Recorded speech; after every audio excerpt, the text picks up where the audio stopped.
राधे राधे, जय श्री कृष्णा।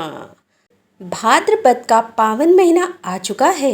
अब सावन की टपकती बूंदों की जगह दिल की गहराइयों से निकली हुई भक्ति की धारा बहेगी। एक ऐसा समय जब हर नारी अपने भीतर की शक्ति को व्रत और श्रद्धा से जगाती है।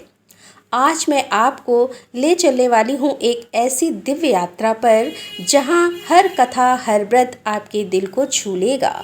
जहाँ एक स्त्री राधिका हम सबके मन की वह भक्ति की रोशनी बनकर हर कथा में आपको साथ लेकर चलेगी।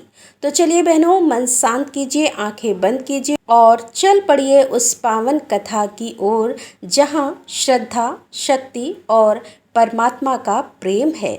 इसीलिए पूरे ध्यान से मन लगाकर सुनिए। भाद्रपद मास की पहली सुबह थी।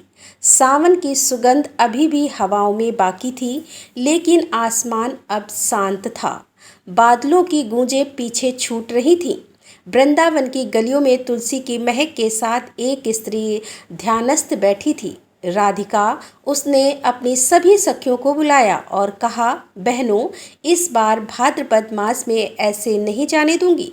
मैं इस मास के हर व्रत को ना सिर्फ करूंगी, बल्कि उसके पीछे की कथा, उसका रहस्य, उसका प्रेम, उसकी पीड़ा तुम सबको भी सुनाऊंगी, ताकि हम सभी बहनें मिलकर एक ऐसी यात्रा करें जिसमें शिव पार्वती भी साथ चलें, श्री कृष्ण राधा भी साथ हों और अनंत विष्णु भी हमारे पथ पर आशीर्वाद बरसाएं। राधिका ने सबसे पहले गणेश जी का एक सुंदर चित्र अपने आंगन में रखा।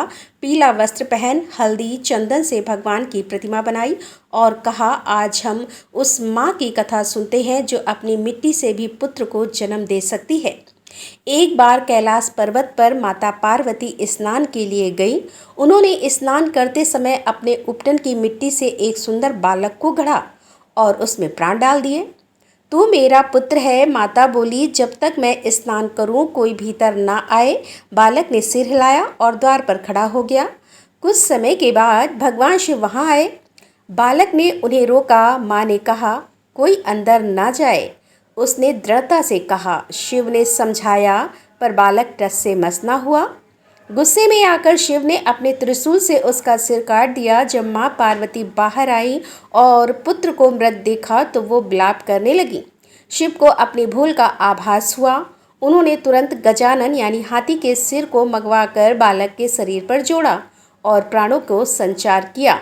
और आज से तू मेरा भी पुत्र है, तू प्रथम पूज्य होगा, तेरे बिना कोई पूजा पूर्ण ना होगी। शिव ने आशीर्वाद दिया। राधिका कहती है कि बहनों, यह कथा बताती है कि एक माँ की भक्ति कितनी शक्तिशाली होती है। वो मिट्टी में भी प्राण डाल सकती है और जब संकल्प लिया जाए तो ईश्वर भी उसे बदल नहीं सकते। गणेश चतुर्थी के अगले दिन राधिका ने सभी बहनों से कहा, अब सुनो उस स्त्री की कथा जिसने अपनी पूरी आत्मा से व्रत किया ताकि उसका पति स्वयं शिव हो। पार्वती हिमालय की पुत्री बचपन से ही शिव को अपना पति मान बैठी, लेकिन जब उनके पिता ने उनका विवाह विष्णु से तय किया, पार्वती सखी के साथ वन में चली गई।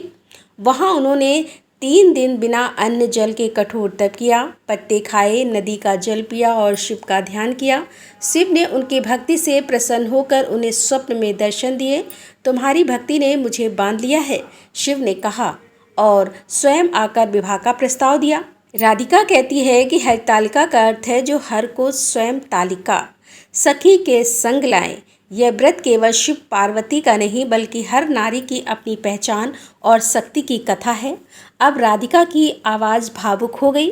अब मैं तुम्हें एक ऐसे बालक की कथा सुनाती हूँ जो जेल में जन्मा और ब्रज की गलियों में गूंजा, जिसकी मुस्कान में ब्रह्मांड समाया और मथुरा में जब कंस का आतंक बढ़ा तब आकाशवाणी हुई, तुझे मारने वाला तेरी बहन देवकी का 8वां पुत्र होगा। कंस ने देवकी वसुदेव को कारागार में डाल दिया। 7 बच्चों की हत्या के बाद 8वां बालक जन्मा। अष्टमी की मध्य रात्रि को कृष्ण, उस रात बादल गरजे, जेल के द्वार अपने आप खुल गए और यमुना रास्ता दे गई और वासुदेव बालक को लेकर गोकुल पहुंच गए। वहीं नंद बाबा के घर में यशोदा ने उसे अपनी गोद में लिया और राधा के मन में प्रेम के भाव जागे। राधिका कहती है कि कृष्ण का जन्म केवल देवकी के गर्भ से नहीं, वो हर उस स्त्री के हृदय में जन्म लेते हैं जो प्रेम, करुणा और धैर्य से भरी हो। बहनों, अब आगे सुनिए, कृष्ण जन्म के कुछ दिन के बाद ही बरसाना की धरती पर एक अद्भुत अलौकिक बालिका ने जन्म लिया। जैसे ही उसका जन्म हुआ, पूरे ब्रज में गुलाल उड़ने लगे, मृदंग बजने लगे और हर दिशा में राधे राधे की ध्वनि गूंज उठी। वृंदावन में जब कृष्ण यमुना किनारे बांसुरी बजाते तो राधा का मन अकोला उठता। राधा और कृष्ण का प्रेम कोई सांसारिक प्रेम नहीं था, वो आत्मा और परमात्मा का मिलन था। राधा का जन्म कृष्ण के लिए हुआ था और कृष्ण के अस्तित्व का पूर्णत्व राधा के बिना अधूरा था। एक दिन वृंदावन की रासलीला में जब गोपियां नाच रही थीं, राधा अकेली बैठी थी। कृष्ण ने पूछा, राधा तुम क्यों नहीं नाच रही हो? राधा ने मुस्कुराकर कहा, जब तुम्हारी बांसुरी स्वयं मेरा नाम लेती है तो मेरे पैरों को थिरकने की आवश्यकता ही नहीं है। मेरा हृदय तो पहले ही तुम में रम गया है। राधिका ने अपनी बहनों से कहा, राधा अष्टमी का व्रत केवल राधा रानी के जन्म का उत्सव नहीं, बल्कि यह प्रेम, समर्पण और आत्मा की पूर्णता का उत्सव है। जो नारी राधा की तरह अपने प्रेम में समर्पित होती है, उसे जीवन में कोई भी कमी नहीं रहती। राधिका ने अगली सुबह तुलसी चौरा के सामने दीपक जलाया और कहा, आज हम सुनते हैं उस स्त्री की कथा जो अनजाने में हुए दोष को मिटाने के लिए तप करती है। पुराने समय में एक ब्राह्मण की कन्या सुमित्रा का विवाह हुआ। वह सात्विक, भक्तिमती और पतिव्रता थी। एक दिन उसे मासिक धर्म के नियमों की जानकारी ना रही और उसने रसोई में प्रवेश कर लिया। कुछ समय पश्चात उसका शरीर रोगी हो गया और मृत्यु हो गई। जब उसके पति ने श्राद्ध में पिंडदान किया तो सुमित्रा प्रेत योनि में प्रकट हुई और बोली, मुझे शुद्धि नहीं मिली क्योंकि मैं धर्म दोष से दूषित हो गई। ब्राह्मण ने महर्षियों से मार्ग पूछा। उन्होंने कहा, जो स्त्री आसी पंचमी का व्रत विधि पूर्वक करती है वह इस दोष से मुक्त हो जाती है।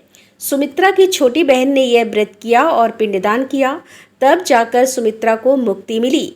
राधिका बोली, यह व्रत हर स्त्री को याद दिलाता है कि शरीर भले ही शुद्ध हो पर आत्मा की शुद्धता सच्चे ज्ञान, संकल्प और व्रत से ही आती है। यह व्रत हमारी आत्मा की रक्षा का कवच है। भाद्रपद मास के अंतिम दिन राधिका ने सभी बहनों को एक पीले वस्त्र में अनंत सूत्र बांधने को कहा। उसने कहा, अब हम उस कथा को सुनेंगे जो अनंत विश्वास और असली श्रद्धा का प्रतीक है। कभी एक धर्मनिष्ठ ब्राह्मण सौभाग्यवती पत्नी के साथ रहता था। एक दिन उसके घर साधु आए। उन्होंने उसे अनंत भगवान का व्रत करने को कहा और एक सूत्र दिया। इसमें 14 गांठें हैं। यह अनंत विष्णु का प्रतीक है। इसे बांधो और 14 वर्षों तक व्रत करो। ब्राह्मण ने श्रद्धा से व्रत किया और कुछ ही वर्षों में वह समृद्ध हो गया, परंतु उसकी पत्नी ने उस सूत्र को अंधविश्वास समझकर उतार दिया। वही दिन से उनके घर में दरिद्रता लौट आई, कलह बढ़ा और सुख जाता रहा। ब्राह्मण ने फिर से संकल्प लिया, व्रत किया और इस बार उसकी पत्नी ने भी श्रद्धा से अनंत सूत्र बांधा। अनंत भगवान प्रसन्न हुए और उनका घर फिर से आनंद से भर गया।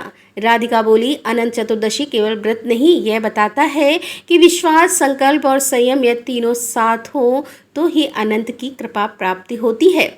राधिका ने सभी बहनों का हाथ थामा और बोली, अब जब हमने गणेश का जन्म देखा, पार्वती का तप, कृष्ण का प्राकट्य, राधा का प्रेम, स्त्री की शुद्धता और अनंत का अनुभव किया, तब जाकर हमारा भाद्रपद पूर्ण हुआ। तो सखियों, अनंत चतुर्दशी का व्रत पूर्ण होते ही राधिका ने सभी बहनों को एकत्र किया। उसका स्वर शांत था, आंखों में श्रद्धा का दीप था। उसने तुलसी के सामने दीपक जलाया, माथे पर चंदन लगाया और बोली, अब जब हम भाद्रपद की इस संपूर्ण यात्रा से होकर लौट रहे हैं, तब एक प्रश्न हर बहन के भीतर उठ रहा होगा। हमने व्रत किया, कथा सुनी, पूजा की, पर क्या व्रत केवल एक कर्म था या वह हमारा आत्मिक परिवर्तन भी बना? मैं तुम सभी को एक अंतिम कथा सुनाना चाहती हूँ। ना किसी ग्रंथ से, ना किसी पुराण से, यह कथा है तुम्हारे और मेरे भीतर की। जब राधिका ने सभी व्रत पूरे कर लिए, उसकी आत्मा पर एक दिव्य शांति छा गई। वो अब पहले जैसी नहीं रही। उसने पाया कि अब वो गुस्सा नहीं करती थी, छोटी बातों में उसका मन विचलित नहीं होता था। वो बिना बोले सब कुछ समझने लगी थी। उसकी पूजा अब केवल दीप और फूल नहीं, बल्कि उसका मन, उसकी सेवा और उसकी मौन प्रार्थना बन गई थी। एक दिन उसने अकेले में बैठकर भगवान से कहा कि हे प्रभु, मैंने गणेश को माता की ममता से देखा, पार्वती से तप सीखा, राधा से प्रेम सीखा, सुमित्रा से शुद्ध और आनंद से धैर्य। अब मेरे पास और कुछ नहीं बचा जो आपको अर्पण करूं, तो मैं अब स्वयं को ही आपको अर्पित करती हूँ। मेरी सांसें, मेरी पीड़ा, मेरी पूजा, सब कुछ। उस रात राधिका ने सपने में एक ज्योति देखी। वो ज्योति धीरे धीरे रूप लेती गई और सामने भगवान विष्णु और लक्ष्मी प्रकट हुए। विष्णु बोले, तू अब व्रत नहीं करती, तू अब स्वयं व्रत बन गई है। तेरे जीवन का हर क्षण अब धर्म है, तेरा मौन अब हमारी पूजा है। लक्ष्मी मुस्कुराई और राधिका के सिर पर हाथ रखकर बोली, अब तू जहाँ भी जाएगी वहाँ समृद्धि, प्रेम और संतुलन रहेगा। तू अब व्रत करने वाली नहीं, तू अब व्रत का फल बन गई है। राधिका की कथा सुनते सुनते सभी बहनों की आंखें भीग गईं। कोई माँ थी जो अपने बच्चे को गोद में लेकर सुन रही थी, कोई कन्या थी जो विवाह की प्रार्थना कर रही थी, कोई वृद्धा थी जो वर्षों बाद अपने मन को इतना शांत अनुभव कर रही थी। राधिका ने सबका हाथ थामा और बोली, अब तुम सब मुझे मत सुनो, अब तुम अपने भीतर की राधिका को सुनो, जो हर व्रत में, हर प्रार्थना में, हर सांस में है। यही है भाद्रपद मास का सार, यही है संपूर्ण व्रत की यात्रा का लक्ष्य। कथा नहीं रुकी, वो बस तुम्हारे भीतर प्रवेश कर गई। अब यह कथा कभी समाप्त नहीं होगी, क्योंकि वो तुम्हारे जीवन का हिस्सा बन गई है। अब जब भी तुम कोई दीप जलाओगी, जब भी तुम किसी तुलसी के पत्ते को छुओगी या जब भी तुम व्रत रखोगी, तब तुम्हारे भीतर से एक स्वर निकलेगा, मैं राधिका हूँ। मैं वही स्त्री हूँ जो अब केवल कथा नहीं सुनती, बल्कि स्वयं एक कथा बन चुकी है। तो बहनों, जैसे ही भाद्रपद मास की यह दिव्य और पावन कथाएं अपने अंतिम पड़ाव पर आईं, वैसा प्रतीत हुआ मानो एक मधुर सुगंधित स्नेह से भींगी हुई यात्रा पूरी हुई। हर कथा में छिपे प्रेम, त्याग, श्रद्धा और आस्था के अमूल्य मोती हमें मिलते गए। जैसे शिव पार्वती का प्रेम, श्री कृष्ण की करुणा, माता बहुला की निष्ठा और संतानों की रक्षा के लिए तप करती नारियां, और हर एक व्रत के पीछे छिपी एक दिव्य सीख। इन सब कथाओं में नारी की शक्ति, उसकी श्रद्धा, उसकी विनम्रता और उसका प्रेम हमें एक नई दृष्टि देता है कि केवल व्रत रखना ही नहीं, बल्कि उस भावना से व्रत करना जिसमें परमात्मा तक पहुंचने का मार्ग हो। तो आइए इस भाद्रपद मास को हम केवल कथा सुनने तक ही सीमित ना रखें, बल्कि उसकी गहराइयों को अपने जीवन में उतारें। किसी पर क्रोध कम करें, माफ़ करना सीखें, प्रेम बांटें और सच्ची श्रद्धा से प्रभु का स्मरण करें। आप सभी बहनों को मेरी ओर से भाद्रपद मास की इन अद्भुत कथाओं के लिए ढेरों शुभकामनाएं। ईश्वर आप सभी की हर मनोकामनाएं पूर्ण करें, आपके जीवन में प्रेम, स्वास्थ्य और शांति बनी रहे। राधे राधे, जय श्री कृष्णा। मिलती हूँ अगले वीडियो में, तब तक के लिए राधे राधे, जय श्री कृष्णा, हर हर महादेव, जय भोलेनाथ की।